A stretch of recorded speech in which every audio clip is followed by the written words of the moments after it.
विद्यार्थियों नमस्कार। आज के इस वीडियो में आपका स्वागत है। आज के इस वीडियो में भी हम अलाउद्दीन खिलजी के बारे में चर्चा करेंगे। अब तक के दो वीडियो में हम अलाउद्दीन खिलजी के प्रारंभिक जीवन, उसके उत्तरी भारत की विजयों और दक्षिणी भारत की विजयों तथा उसकी मंगोल नीति के बारे में चर्चा कर चुके हैं। आज के इस वीडियो में हम उसकी प्रशासनिक और आर्थिक व्यवस्थाओं और नीतियों के बारे में चर्चा करेंगे।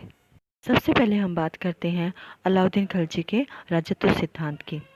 बलबन की भांति अलाउद्दीन खिलजी भी सुल्तान पद की प्रतिष्ठा को बढ़ाने वाला शासक था और वह राजा को पृथ्वी पर ईश्वर का प्रतिनिधि मानता था। वह यह भी मानता था कि राजा की आज्ञा ईश्वर की आज्ञा के समान होती है। उसका मानना था कि राजा के कोई संबंधी नहीं होते, वे या तो उसके सेवक होते हैं अथवा उसके प्रजाजन होते हैं। उसके मंत्री और अधिकारियों किसी में भी सुल्तान को सलाह देने का साहस नहीं होता था। केवल अला उल मुल्क, जो कि दिल्ली का कोतवाल था, वो ही केवल एक ऐसा व्यक्ति था जो कभी कभी सुल्तान को सलाह देने की हिम्मत कर बैठता था। उस युग में सुल्तान को प्रभावित करने वाले दो ही प्रमुख वर्ग होते थे, एक अमीर वर्ग और दूसरा उलेमा वर्ग। अलाउद्दीन ने अपने अमीरों की शक्ति को कुचलकर उन्हें आज्ञाकारी सेवकों के सांचे में ढाल दिया था।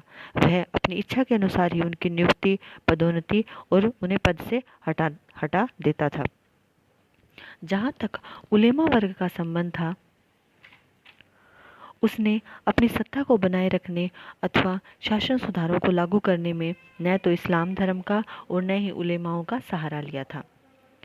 उसने स्पष्ट कहा था कि वह राज्य की नीति को निर्धारित करने में उलेमाओं के हस्तक्षेप को कभी स्वीकार नहीं करेगा। काजी मुगीसुद्दीन के साथ बातचीत करते उसने कहा था कि मैं यह नहीं जानता कि इस्लामी कानून की दृष्टि में क्या उचित है और क्या अनुचित। मैं राज्य की भलाई के लिए जो भी उपयुक्त समझता हूँ उसी को करने की आज्ञा देता हूँ। अंतिम न्याय के दिन मेरा क्या होगा यह मैं नहीं जानता। इस प्रकार अलाउद्दीन पहला मुस्लिम शासक था जिसने धर्म को राजनीति पर हावी नहीं होने दिया। लेकिन इसका अर्थ यह नहीं माना जा सकता कि वह सच्चा मुसलमान नहीं था। वह अपने धर्म में श्रद्धा रखने वाला पक्का मुसलमान था और धार्मिक मामलों में वह उलेमाओं की राय का सम्मान करता था, परंतु राजनीतिक मामलों में वह उनकी राय पर निर्भर नहीं रहता था। एक निरंकुश शासन के रूप में अपनी स्थिति को मजबूत बनाने की दिशा में अलाउद्दीन खिलजी ने अगला कार्य किया अमीरों की शक्ति का दमन। क्योंकि अलाउद्दीन खिलजी को अपने शासन के प्रारंभिक वर्षों में अमीरों के कई विद्रोहों का सामना करना पड़ा था। इन विद्रोहों के बाद अपने विश्वस्त अमीरों के साथ विद्रोह के कारणों पर उसने कई दिन तक विचार विमर्श करके विश्लेषण किया और अंत में उसे विद्रोहों के मूल में 4 कारण दिखाई दिए। पहला, गुप्तचर विभाग की अयोग्यता, जिससे सुल्तान को अपने अधिकारियों और जनता की गतिविधियों की जानकारी सही समय पर नहीं मिल पाती थी। दूसरा, अमीरों द्वारा दावतों और समारोहों का आयोजन, जिससे उनके आपसी संबंध बढ़ते थे और जहां पर षड्यंत्र की योजना तैयार की जाती थी। तीसरा, अमीरों के वैवाहिक और पारिवारिक संबंध, जो उन्हें संगठित होने तथा एक दूसरे की सहायता करने की प्रेरणा देते थे। और चौथा, लोगों के पास अपार धन संपत्ति का होना, जिससे वे विद्रोह के लिए आवश्यक साधन जुटाने में समर्थ हो जाते थे। विद्रोह के कारणों का विश्लेषण करने के पश्चात उसने इन कारणों को समूल नष्ट करने के लिए 4 अध्यादेश जारी किए। हालांकि विद्यार्थियों, उन 4 अध्यादेशों के बारे में हम पहले भी चर्चा कर चुके हैं, लेकिन एक बार पुनः मैं उन्हें दोहरा देती हूँ। पहला अध्यादेश था अनुदान में दी गई भूमि को जब्त करना। दूसरा अध्यादेश था गुप्तचर व्यवस्था को संगठित करके उसे सक्रिय व सुदृढ़ बनाना। अमीरों, अधिकारियों, बड़े बड़े नागरिकों, नगरों एवं कस्बों, बाजारों और सरकारी कार्यालयों में गुप्तचर नियुक्त किए, जिससे उसे प्रत्येक षड्यंत्र की जानकारी समय पर मिल जाती थी। तीसरे अध्यादेश के अंतर्गत उसने मादक द्रव्यों का उपयोग निषिद्ध कर दिया। उसने स्वयं मदिरापान छोड़ दिया और बड़े ही नाटकीय ढंग से शाही मदिरा पात्रों को जनता के सामने तुड़वा दिया। और चौथा अध्यादेश के अंतर्गत उसने अमीरों के विवाह संबंधों तथा समारोहों को नियंत्रित करने का प्रयास किया। अब बिना सुल्तान की स्वीकृति के अमीर लोग अपनी बहन, बेटियों और पुत्रों का विवाह तय नहीं कर सकते थे। समारोहों के लिए भी पूर्व अनुमति लेना आवश्यक कर दिया। इससे अमीरों के सामाजिक समारोह व दावतें बंद हो गई, जिससे षड्यंत्र करने की जो संभावना थी वो कम हो गई। अब हम बात करते हैं अलाउद्दीन खिलजी की राजस्व एवं लगान व्यवस्था के बारे में। अलाउद्दीन खिलजी को अपने साम्राज्य का विस्तार करने तथा मंगोलों से सल्तनत की सुरक्षा करने के लिए एक विशाल सेना की आवश्यकता थी। अतः इस विशाल सेना को रखने के लिए उसे प्रतिवर्ष अपार धन की जरूरत थी। इस जरूरत को पूरा करने के लिए अलाउद्दीन ने राजस्व तथा लगान व्यवस्था में महत्वपूर्ण परिवर्तन किए। उसने अपने पहला अध्यादेश, जिसके अंतर्गत उसने अनुदान में दी गई भूमि को जब्त किया था, उसका परिणाम उन लोगों को भुगतना पड़ा जो राज्य की सेवा किए बिना ही वर्षों से माफी की भूमि का उपयोग करते आ रहे थे। अब उन सभी लोगों को अपनी भूमि के लिए अन्य लोगों की भांति कर चुकाना पड़ा। इसका परिणाम यह हुआ कि उसकी राज्य की आय में पर्याप्त वृद्धि हुई। अलाउद्दीन के सुधारों का दूसरा प्रहार मुकद्दम, खुत और चौधरी जैसे लोगों पर पड़ा।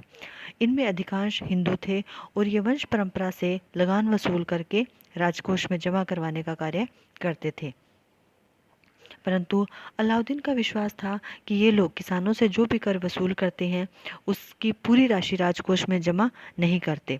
परिणाम स्वरूप ये लोग काफ़ी धन इकट्ठा कर लेते हैं और एक शाही जीवन व्यतीत करते हैं और विद्रोह की बातें सोचा करते हैं। अतः सुल्तान ने उनकी रियायतों को समाप्त कर दिया और अन्य किसानों की भांति उनसे भी कर वसूल किया जाने लगा और उन्हें वेतन दिया जाने लगा। इससे इनकी स्थिति काफ़ी दयनीय हो गई। अलाउद्दीन का अगला कदम भूमि कर की दर में वृद्धि करना था। उसने कुल उपज का आधा भाग राज्य कर के रूप में निर्धारित कर दिया। लगान व्यवस्था का दूसरा सुधार उसने भूमि की नाप करवाकर लगान वसूल करना प्रारंभ करवाया। भूमि की नाप के लिए ईमानदार राजस्व अधिकारी नियुक्त किए, जिन्होंने पुराने कागजों के द्वारा यह जानकारी प्राप्त की कि किस गांव में कितनी भूमि कृषि योग्य है और उससे कितना लगान आता है। लगान जिन्स के रूप में वसूल किया जाने लगा। इसके अलावा उसने मकान कर और चराई कर नामक 2 नए कर वसूल करने का आदेश भी जारी किया। हिंदुओं से जजिया कर, सिंचाई कर, आयात निर्यात कर भी वसूल किए जाते थे। इन नए करों के परिणाम स्वरूप किसानों को अपनी आय का 75% भाग सरकार को करों के रूप में चुकाना पड़ता था, जिससे उनकी स्थिति अत्यंत दयनीय हो गई थी। डॉक्टर त्रिपाठी का मत है कि इन सुधारों को संपूर्ण सल्तनत में समान रूप से लागू नहीं किया गया था। भूमि की नाप के आधार पर लगान वसूली की व्यवस्था केवल दिल्ली और उसके आसपास के क्षेत्रों में ही लागू की गई थी। राजस्व और लगान संबंधी नए नियमों को कारगर ढंग से लागू करने के लिए अलाउद्दीन ने दीवान ए मुस्तखराज नामक नया विभाग स्थापित किया, जिसमें नए कर्मचारी नियुक्त किए। इस विभाग में भ्रष्टाचार व घूसखोरी को रोकने की दृष्टि से इसके कर्मचारियों को अन्य कर्मचारियों की तुलना में अधिक वेतन दिया जाता था। अगर फिर भी कोई अधिकारी या कर्मचारी बेईमानी करता हुआ पाया जाता था तो उसे कठोर दंड दिया जाता था। राजस्व और लगान व्यवस्था के अलावा अलाउद्दीन ने अपनी सैन्य व्यवस्था में भी काफ़ी सुधार किया। चूँकि अलाउद्दीन खिलजी एक साम्राज्यवादी नीति का पोषक शासक था और मंगोलों के संकट को टालने के लिए भी उसे एक विशाल सेना की आवश्यकता थी, अतः उसने अपनी सैन्य व्यवस्था में काफ़ी सुधार किए। वह पहला शासक था जिसने एक स्थायी सेना रखने की शुरुआत की। उसकी सेना हमेशा राजधानी में सेवा के लिए उपलब्ध रहती थी। सैनिकों की भर्ती सीधे सेना मंत्री के द्वारा की जाती थी और सैनिकों को राजकोष से नगद वेतन देने की नीति लागू की गई। एक घोड़ा रखने वाले सैनिक के लिए 234 टंका वार्षिक और 2 घोड़े रखने वाले सैनिक के लिए 322 टंका वार्षिक वेतन निर्धारित किया गया। सैनिकों के अस्त्र शस्त्र व अन्य सामग्री की व्यवस्था सरकार की तरफ से की जाती थी। नए सैनिकों के प्रशिक्षण पर भी विशेष ध्यान दिया जाता था।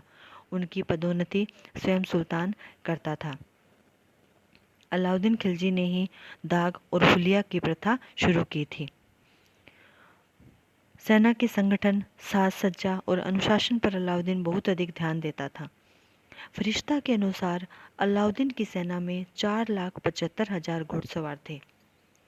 किसी भी इतिहासकार ने उसकी पैदल सैनिकों की संख्या का उल्लेख नहीं किया है, परंतु यह माना जाता है कि निश्चय ही वह घुड़सवारों की सेना से अधिक रही होगी।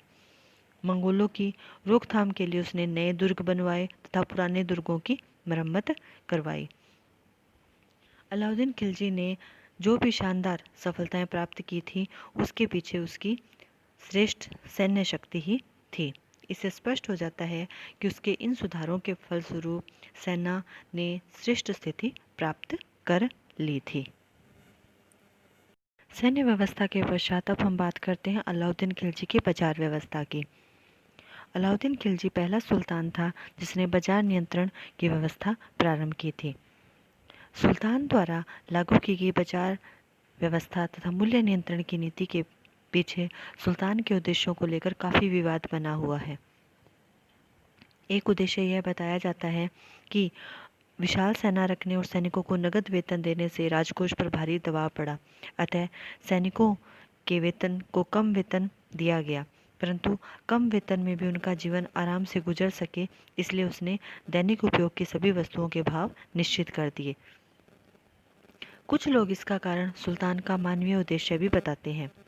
उनके अनुसार सुल्तान अपनी जनता की भलाई के लिए उसे उचित दामों पर वस्तुएं उपलब्ध करवाना चाहता था, परंतु अलाउद्दीन जैसे निरंकुश एवं शोषक व्यक्ति से जनता की भलाई की अपेक्षा करना निरर्थक लगता है। अतः यही बात ज़्यादा सही लगती है कि अपनी राजनीतिक उद्देश्यों की पूर्ति के लिए ही उसने बाजार नियंत्रण की नीति को लागू किया गया था। इस नीति के अंतर्गत उसने दैनिक उपयोग की सभी वस्तुएं जैसे दाल, अनाज, तिलहन, चावल, घी, गुड़, तेल, शक्कर, कपड़ा, दास दासी, घोड़े, गाय, भैंस, मांस, मछली, साग सब्जियों के भाव साधारण बाजार की दर से कम करके निश्चित कर दिए। अलग अलग वस्तुओं के लिए अलग अलग बाजार कायम किए। किसी भी कारणवश राजधानी के निवासियों को उपभोक्ता वस्तुओं के संकट का सामना ना करना पड़े, इसके लिए विशाल सरकारी गोदाम बनाए गए जिसमें आवश्यक वस्तुओं का पर्याप्त मात्रा में संग्रहण किया गया। राजधानी के आसपास के क्षेत्रों की भूमि के सभी किसानों से जिन्स के रूप में लगान लिया जाने लगा। किसानों से ली जाने वाली जिन्सों के भाव भी तय कर दिए गए। अनाज खरीदने का काम केवल परमिटधारी व्यापारियों को ही सौंपा गया। कपड़े के व्यापारियों को बाहर से माल मंगाने के लिए अग्रिम धन दिया जाता था। सभी वस्तुएं निर्धारित भाव पर बेची जाती थी और सही तोल कर अथवा माप कर बेची जा रही है, इसकी जांच पड़ताल अलाउद्दीन स्वयं करता था। यदि कोई व्यापारी या दुकानदार बेईमानी करता था तो उसे सख्त सजा दी जाती थी। अपनी संपूर्ण व्यवस्था को सफलतापूर्वक लागू करने के लिए उसने प्रत्येक बाजार के लिए अलग अलग अधिकारी नियुक्त किए और प्रत्येक बाजार में गुप्तचरों का जाल बिछा दिया। अलाउद्दीन ने अपनी इस व्यवस्था को केवल राजधानी तथा उसके आसपास के क्षेत्रों पर लागू किया अथवा अपने संपूर्ण साम्राज्य में लागू किया, इस प्रश्न पर इतिहासकारों में भारी मतभेद है। Doctor KS. लाल ने अनेक तर्क देकर यह सिद्ध करने का प्रयास किया है कि यह व्यवस्था केवल राजधानी और उसके आसपास के क्षेत्रों तक ही सीमित थी। यह बात दूसरी है कि इसका प्रभाव देश के अन्य भागों पर भी पड़ा। सुल्तान अपने उद्देश्यों में सफल रहा, क्योंकि बर्नी ने लिखा है कि जब तक अलाउद्दीन जीवित रहा तब तक वस्तुओं के भाव एक जैसे ही बने रहे। डॉक्टर लाल ने भी लिखा है कि उसकी सफलता भावों को कम करने में उतनी नहीं है जितनी कि उन्हें लंबे समय तक बनाए रखने में है।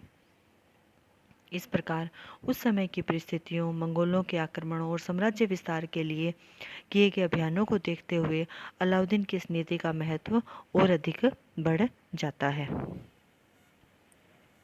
इस प्रकार विद्यार्थियों, आज की इस वीडियो में हमने अलाउद्दीन की प्रशासनिक और आर्थिक नीति और व्यवस्थाओं के बारे में अध्ययन किया। अलाउद्दीन की राजस्व व्यवस्था, बाजार नियंत्रण नीति, उसकी सैन्य व्यवस्था इतिहास प्रसिद्ध है। इनके कारण इतिहास में उसका एक महत्वपूर्ण स्थान है।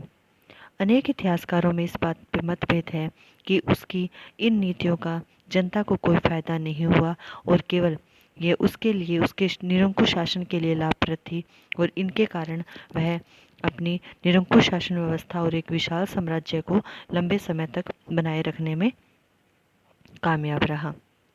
कारण जो भी हो, इतिहास में अलाउद्दीन खिलजी का नाम एक सफल शासक के रूप में लिया जाता है। अब हम बात करते हैं अलाउद्दीन के अंतिम दिनों और उसकी मृत्यु के बारे में। मध्यकालीन भारतीय इतिहास के महान सेनानायक, साम्राज्य निर्माता और एक कुशल शासक के अंतिम दिन बहुत ही निराशा में बीते। कठिन परिश्रम और भोग विलास ने उसको ढलती उम्र में रोगग्रस्त बना दिया। वह अपनी बुद्धि का संतुलन खो बैठा और अत्यधिक शंकालु हो गया, और इसी समय मलिक काफूर भी शक्तिशाली हो रहा था। अतः कुछ ऐसी परिस्थितियां हुई कि उसका स्वास्थ्य दिन प्रतिदिन गिरता गया और जनवरी 1316 में उसकी मृत्यु हो गई। तो विद्यार्थियों, ये था अलाउद्दीन खिलजी के संपूर्ण शासनकाल का वर्णन। उम्मीद करती हूँ कि ये वीडियो आपको पसंद आया होगा। परीक्षा की दृष्टि से भी अलाउद्दीन खिलजी की विजय और उसकी बाजार नियंत्रण व्यवस्था, मंगोल नीति आदि काफ़ी महत्वपूर्ण है। अब तक के लिए इतना ही। धन्यवाद।